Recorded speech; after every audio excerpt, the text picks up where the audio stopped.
जय झूलेलाल। मां माया वसंदाणी अॼु हिकु कविता लिखियमि, ॻोल्हा ज़ारी आहे।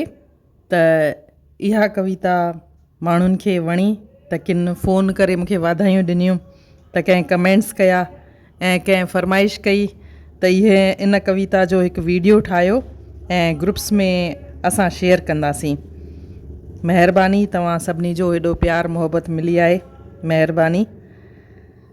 त कविता तव्हांजे साम्हूं पेश आहे। जीअं त तव्हांखे ख़बर आहे, कविता जो उनवान आहे ॻोल्हा ज़ारी आहे।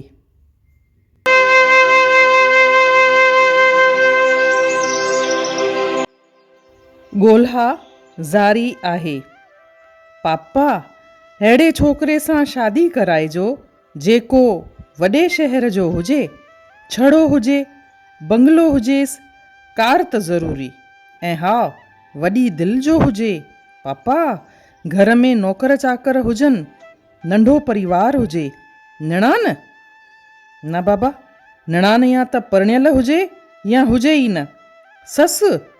ससु मॉडर्न हुजे, रोक टोक न करे, सिधी हुजे।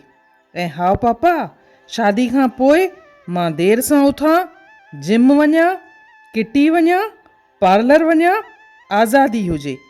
पापा, घर में हिकु कुक बि हुजे, पेका पासे हुजनि, मां जीन्स पायां, चड्ढा पायां। ॿार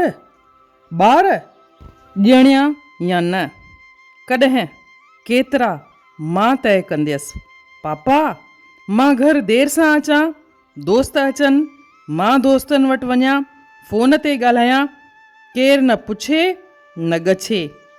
हनीमून विलायत में पापा, हर साल ट्रिप बि ज़रूरी, हर हफ़्ते होटल ऐं सनीमा, शॉपिंग मुंहिंजे मूड मूजिबि। पापा, मां 25 जी थी वई आहियां। हाउ पुट, ॻोल्हियां पियो। पापा, मां 30 जी थी वई आहियां। हाउ पुट, ॻोल्हियां पियो। ऐं ॻोल्हा ज़ारी आहे।